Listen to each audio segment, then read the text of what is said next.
Hello good morning. कैसे दोस्तों आप सभी लोग? आई होप आप सभी लोग बहुत अच्छे होंगे। मैं भी बहुत अच्छा हूँ। तो स्वागत करता हूँ आप सभी लोगों का अपने इस नए ब्लॉग के अंदर। तो दोस्तों आज मैं अभी ऑफिस से निकल के आ गया था और मेरे पास थोड़ा टाइम था, तो मैंने कहा चलो आपको दिल्ली की कुछ चीज़ें दिखाता हूँ। तो अभी मैं आ चुका था अपने शहर के ही एक बहुत अच्छे एनसीडी के पार्क में, जिसका नाम है शहीदी पार्क। तो मैं आपको दिखाता हूँ कि उस शहीदी पार्क के अंदर है क्या, क्योंकि मैंने भी आज तक देखा नहीं है उसके अंदर क्या है, कभी गया नहीं हूँ, पहली बार जा रहा हूँ। और ये बता दूँ, ये है आईटीओ के पास में। जैसे ही आईटीओ की तरफ से हम दिल्ली गेट की तरफ जाते हैं, पहली जो रेड लाइट पड़ती है वहीं पर यू टर्न मार के ये एनसीडी का पार्क है। और इसके अंदर मैंने सुना है वेस्ट चीज़ों से, बेकार चीज़ों से यहाँ पर कलाकृतियों को बनाया गया है। तो चलिए देखते हैं कि इसके अंदर क्या है। और तो दोस्तों अभी मैं यहाँ पर पहुँच चुका हूँ और मुझे पता लगा यहाँ अभी कि यहाँ पर टिकट भी लगती है। और देखते हैं कितने की टिकट है अंदर जाने की। अभी टिकट लेते हैं और अंदर चलते हैं और फिर यहाँ एक्सप्लोर करते हैं क्या क्या चीज़ है। भाई अभी सामने है, टिकट मिलती है, खिड़की है, यहाँ पे लिस्ट लगी हुई है। अभी देखते हैं कितने की टिकट है। लिखा हुआ है 50 रुपये की 12 साल से 60 साल के लोगों के लिए। तो टिकट ले लेते हैं पहले, फिर चलेंगे अंदर। या 2 टिकट ले लेते हैं। तो भाई ये टिकट ले लिया अभी हमने। तो दोस्तों आप देख रहे हो मेरे सामने एक व्हील घूम रहा है। ये पूरा पत्थर का व्हील है और ये सिर्फ पानी के ऊपर बैलेंस किया हुआ है, पानी इसको घुमा रहा है। तो देखो कितनी अच्छी टेक्निक कारीगरी की गई है इसके अंदर। बहुत इंजीनियरिंग का बहुत अच्छा नमूना है ये। तो दोस्तों अगर आप इस व्हील के बीच में देखेंगे तो आपको दिखाई पड़ेगा वहाँ फ्लैग लेके कुछ क्रांतिकारी खड़े हुए हैं, जिसमें राजगुरु सुखदेव और भगत सिंह हैं, जो झंडा लेके इनकलाब जिंदाबाद का खड़े हुए हैं। वो और भी प्यारा लग रहा है और भी अच्छा लग रहा है। तो चलो अभी ऐसी और बहुत सारी अच्छी चीज़ें देखते हैं बाहर, और क्या क्या है इसके अंदर, वहाँ चलते हैं। और दोस्तों अभी मैं आपको दिखाने जा रहा हूँ एक बहुत अच्छा मूर्ति समझ लो, या पोर्ट्रेट कह लो, या कुछ भी कह लो, एक स्टैचू। ये आपको दिखाई पड़ेगा। ये सामने जो है ये है भरत। ये शकुंतला और दुष्यंत के बेटे हैं भरत, और इन्हीं के भरत के नाम से ही हमारे हिंदुस्तान का यानी नाम पड़ा है भारत। तो ये भरत हैं और कहते हैं कि इनके अंदर बहुत पावर थी और ये शेर से भी लड़ जाया करते थे, उसके मुंह में हाथ डाल दिया करते थे। देखो कितना अच्छा पोर्ट्रेट बना रखा है। जो सारा कुछ बना रखा है ना, ये टोटल जो बना रखा है वेस्ट मटेरियल से है, जिसमें लोहे लंगड़ और जितनी भी वेस्ट चीज़ें हैं ना, वो सारी चीज़ें यहाँ इस्तेमाल की गई हैं।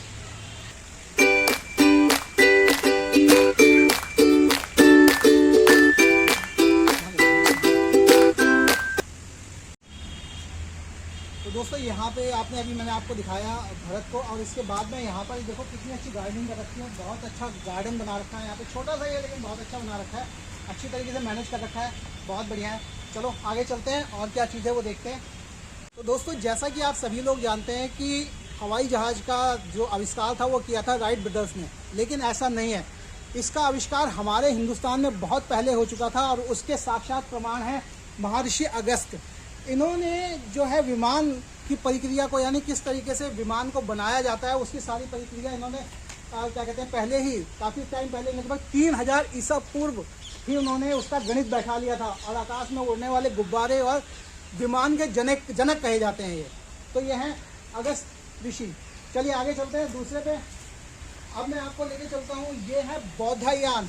बौद्धायन ये हमारे यहाँ टिक्नोमेट्री और ज्योमेट्री के जनक हैं माने जाते हैं, यानी कि गणित के बहुत बड़े महानायक हैं ये लोग। इसके अलावा ऋषि भारद्वाज, यहाँ पे देखिए कितनी अच्छी इनकी जो है प्रतिमा बना रखी है, और सारी चीज़ें वेस्ट मटेरियल से बनी हुई हैं। यहाँ पर कुछ भी ऐसा नहीं है जो कि कुछ खास हो, सब वेस्ट है, यानी कि फालतू के कबाड़ से बनी हुई चीज़ें।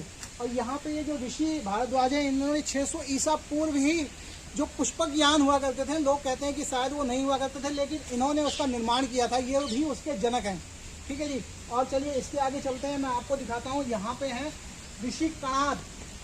इन्होंने 600 ईसा पूर्व ही यानी कि खोज कर ली थी किस चीज़ की, एटम्स की, अणु और परमाणुओं की इन्होंने खोज की थी। और हम अब कहते हैं कि ये सारी खोजें जो है विदेशों में हुई हैं, किसी बड़े साइंटिस्ट ने की हैं, लेकिन ये सारी चीज़ें हमारे ऋषि मुनियों ने पहले ही, बहुत पहले ही ये सब चीज़ें कर ली थी। चलिए आगे चलते हैं। ये है हमारे महर्षि सुरशत। इनको हर कोई जानता है, ये प्लास्टिक सर्जरी के जनक हैं। हिंदुस्तान में सबसे पहले प्लास्टिक शल्य चिकित्सा की शुरुआत हुई थी और ये उसके जनक हैं, यानी कि आज से लगभग 400 ईसा पूर्व ही ये सारे काम हमारे हिंदुस्तान में हुआ करते थे। मैं कहता हूँ यहाँ पे आप आइए, यहाँ पे अपने बच्चों को लेके आइए, सभी लोगों को लेके आइए। यहाँ पे आपको बहुत अच्छी नॉलेज मिलने वाली है, बहुत अच्छी चीज़ यहाँ पर आपको देखने को मिलेगी। इसके अलावा मैं आपको दिखाया आचार्य चरक, इनके बारे में सभी लोग जानते हैं। ये मेडिसिन के बहुत बड़े गुरु हैं। इन्होंने मेडिसिन की खोज की, इन्होंने बहुत सारी दवाइयों की खोज की जो आज हमारे काम में आती है, जो आयुर्वेद के काम में आती है। आयुर्वेद के जनक इनको कहा जाता है, ये आयुर्वेदिक चिकित्सा के जनक हैं। चलिए आगे चलते हैं। यहाँ पे ये जो महर्षि की फोटो आपको दिखाई पड़ रही है वो है पतंजलि, जो 200 ईसा पूर्व थे, जिन्होंने हमें ज्ञान दिया कि हम किस तरीके से स्वस्थ रह सकते हैं अपने शरीर को अंदर से जान के। ठीक है जी। तो ये आप देख रहे होंगे महर्षि पतंजलि के बारे में। इन्हीं को लेके हमारे बाबा रामदेव इन्हीं के नाम से अपनी संस्था भी चलाते हैं, पतंजलि। चलिए आगे बढ़ते हैं। ये है नागार्जुन, इनके बारे में आपको पता होगा, ये रसायन शास्त्र के बहुत बड़े ज्ञानी थे। नागार्जुन इनका बहुत बड़ा नाम था। और बहुत सारी अगर चीज़ें जानना चाहते हैं तो जो मैं नाम ले रहा हूँ आप उसे गूगल में सर्च मारेंगे तो आपको बहुत सारी चीज़ें वहाँ पे देखने और समझने को मिल जाएंगी। चलिए आगे बढ़ते हैं। यानी यहाँ बहुत सारी ऐसी चीज़ें जो वेस्ट से बना के और बहुत जानकारी यानी कि बहुत ही आपको नॉलेजेबल बनाती हैं, ऐसी सारी चीज़ें हैं। बहुत अच्छा थीम पार्क है ये। और इसके अलावा ये है आपके सामने आर्यभट्ट। इनको कौन नहीं जानता, ये आर्यभट्ट हैं जिन्होंने जीरो की खोज की थी, जिसके बाद जीरो का महत्व सभी लोगों को पता चला कि जीरो सबसे बड़ा अंक है शायद आज के टाइम में। किसी भी एक चीज़ के पीछे जीरो लगाने से उसकी वैल्यू 10 गुना हो जाती है। तो ये है आर्यभट्ट, जो लगभग यहाँ पे जो आप ये देख रहे हैं ना, ये कौन है, ये है ब्रह्मगुप्त। ये कौन थे? ब्रह्मगुप्त जो थे वो लगभग 598 ईसा पूर्व थे। और इन्होंने क्या किया था, इन्होंने गणित को और आसान किया था, यानी इन्होंने गणित के सूत्र बनाने यानी फॉर्मूलाज बनाने चालू किए थे। तो ये है फॉर्मूला के दाता। तो दोस्तों अभी ये जो मैंने आपको सेक्शन दिखाया जिसमें बहुत सारे ऋषि मुनियों के बारे में बताया गया था, काफ़ी सारी यानी कि प्राचीन चीज़ें बताई गई थी। अभी यहाँ पे एक सेक्शन और है, यहाँ पे ना चीज़ें सेक्शन वाइज हैं, अलग अलग जगहों पे अलग अलग तरीके से है। तो अभी इस सेक्शन से चलते हैं दूसरे सेक्शन में, देखते हैं वहाँ पर क्या है। तो चलो आ जाओ। और भाई ये देखो, भारत माता की महान विशाल प्रतिमा।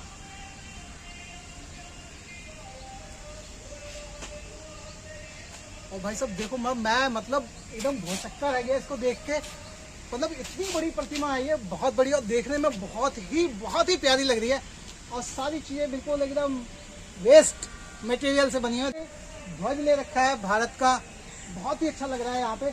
और थोड़ा अंदर चलते हैं और आगे की तरफ चलते हैं, यहाँ पर देखते हैं।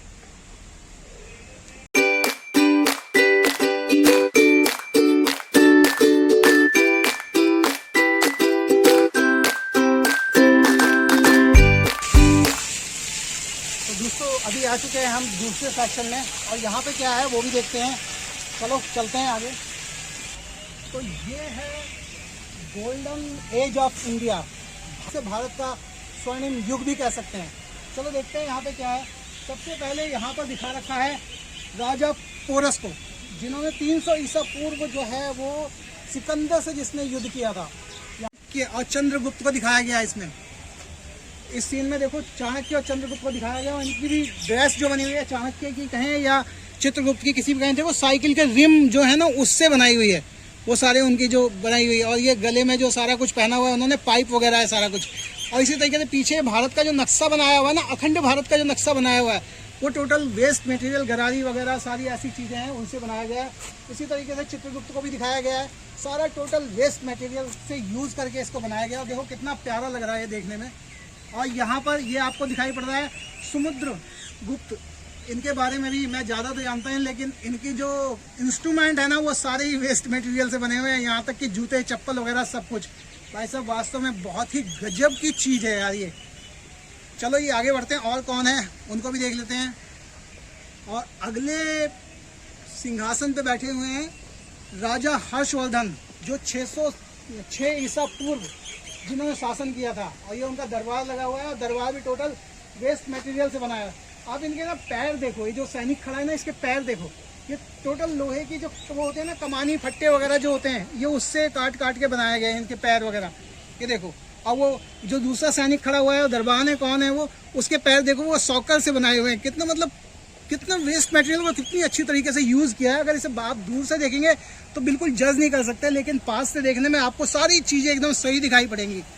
गुर्जर सम्राट मिहिर भोज, उनकी देखो प्रतिमा बनी हुई है। उनके बारे में भी यहाँ बहुत सारी बातें लिखी हुई हैं। मैं सारी चीज़ें पढ़ के नहीं सुनाऊंगा, नहीं तो बहुत टाइम लग जाएगा, वीडियो बहुत ज़्यादा लंबी हो जाएगी। तो आप इसे चाहे तो पॉज करके पढ़ सकते हैं और चाहे तो यहाँ आ भी सकते हैं। मैं तो कहता हूँ एक बार जरूर आना चाहिए। जो दिल्ली और एनसीआर में हैं जो लोग, उनको यहाँ आना चाहिए। और ये है राजेंद्र चौल, चौल साम्राज्य के महानायक। तो यहाँ पर ऐसी बहुत सारे जो है कलाकृतियाँ बनी हुई है, जैसे महाराणा कुंभा, उनके पूरे बारे में दर्शाया गया, बताया गया। और इस तरीके से ये हरिहर बुक्का और बहुत सारे महाराणा सांगा, इनके बारे में यहाँ बताया हुआ है। और ऐसी बहुत सारी यहाँ पर चीज़ें हैं जिसको आप यहाँ पर देख के फुल एंजॉय कर सकते हैं। और यहाँ पर आपके आने के पूरे पैसे वसूल होंगे। तो दोस्तों अभी आपको दिखाता हूँ मैं बहुत खास कलाकृति, वो है महाराणा प्रताप। और दोस्तों सिर्फ महाराणा प्रताप ही नहीं है, उनके साथ उनका चेतक भी है जो बना हुआ है वेस्ट मटेरियल से।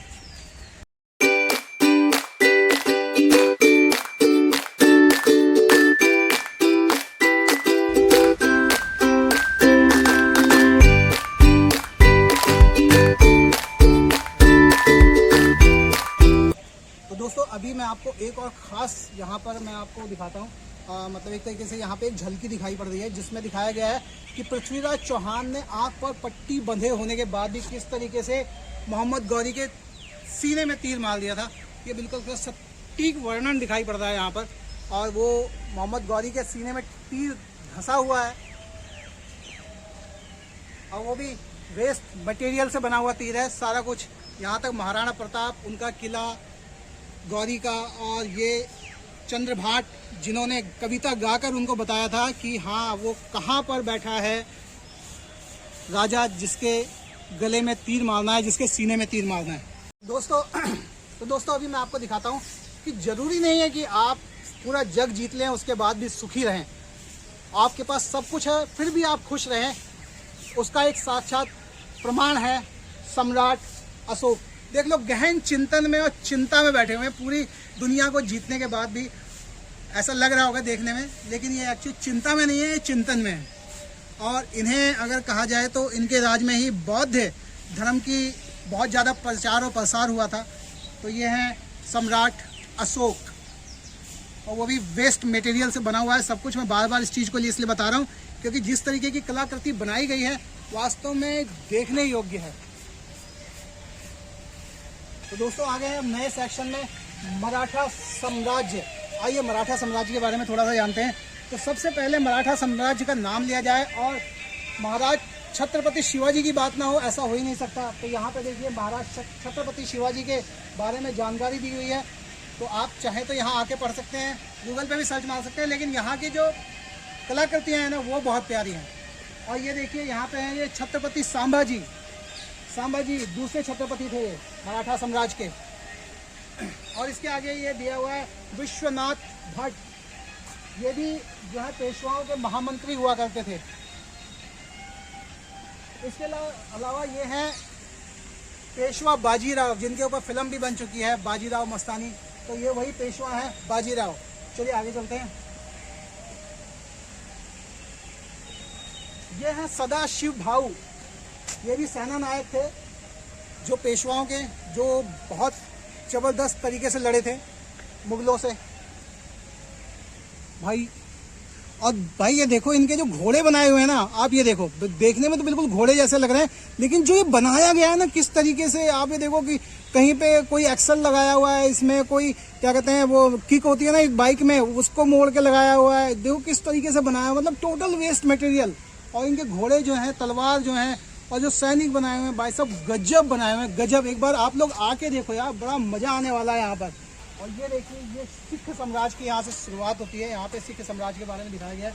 ये है बंदा सिंह बहादुर, इनका देखो कितना अच्छा कलाकृति बनाई हुई है इनकी। ठीक है, इनका वैसे पूरा नाम जो था ना लक्ष्मण देव महाराज था, लेकिन इन्हें जो है बंदा सिंह बहादुर कहते हैं। और ये है महाराज छत्रपति शिवाजी महाराज का दरबार, महाराज की जय हो।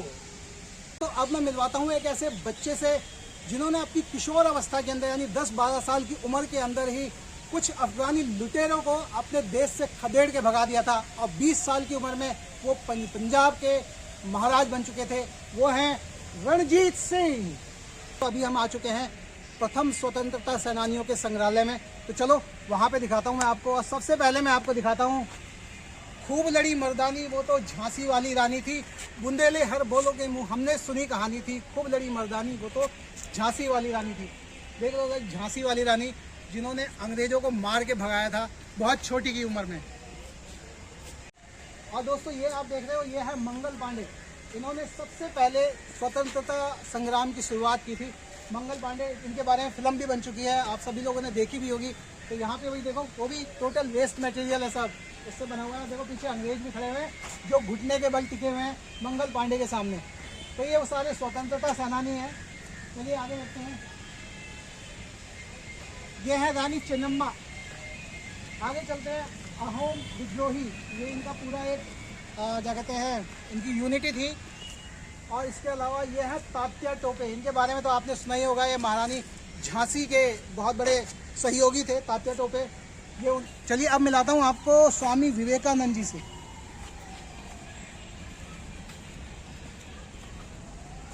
तो ये हैं स्वामी विवेकानंद।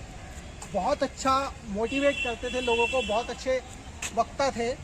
और ये हैं स्वामी विवेकानंद जी, इनके बारे में सभी लोग जानते हैं, हम सभी लोग इनको नमन करते हैं।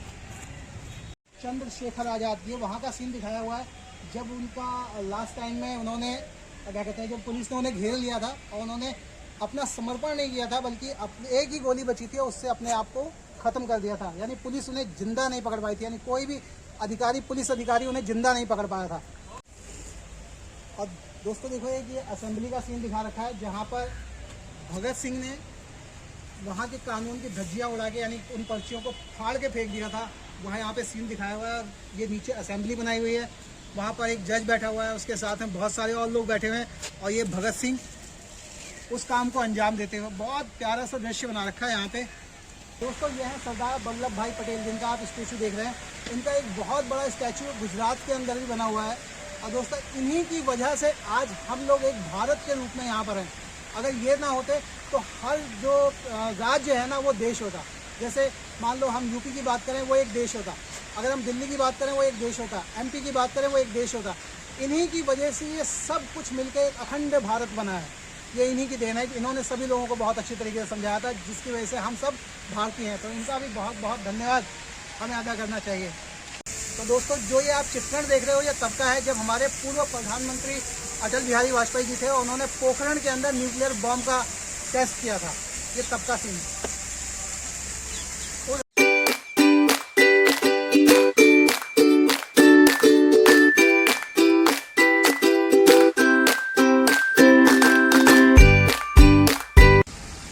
तो दोस्तों अभी आपको मैंने इस पार्क के बारे में दिखाया, शहीदी पार्क के बारे में, जो कि आरटीओ के बिल्कुल पास में एक्सप्रेस बिल्डिंग के साथ में लगा हुआ है। और दोस्तों यहाँ पर फुल एंजॉय किया। यहाँ पर बहुत अच्छी कलाकृतियाँ हैं, बहुत अच्छे नॉलेजेबल पार्क है अगर देखा जाए मैं कहूँ तो। और यहाँ पर आकर फुल आनंद आता है, फुल मज़ा मिलता है यहाँ पर आके। आप जो लोग इतिहास को जानना चाहते हैं वो लोग यहाँ पर आ सकते हैं और यहाँ पर आके फुल एंजॉय कर सकते हैं और उसके बारे में समझ सकते हैं। और दोस्तों ये पार्क मुझे बहुत अच्छा लगा। मैं आपसे कहूँगा आप भी यहाँ अपने फैमिली और बच्चों को लेके आइए, जिससे उनकी नॉलेज बढ़े। और दोस्तों अपनी वीडियो को भी मैं यहीं पर करूँगा एंड। और दोस्तों अगर मैं फिर वही कहूँगा कि मेरी वीडियो आपको पसंद आती है तो इसे लाइक कर देना, चैनल पर नए हैं तो सब्सक्राइब कर देना और लोगों को शेयर कर देना दोस्तों को। फिर आपसे अगली वीडियो में मुलाकात होगी, तब तक के लिए राधे राधे।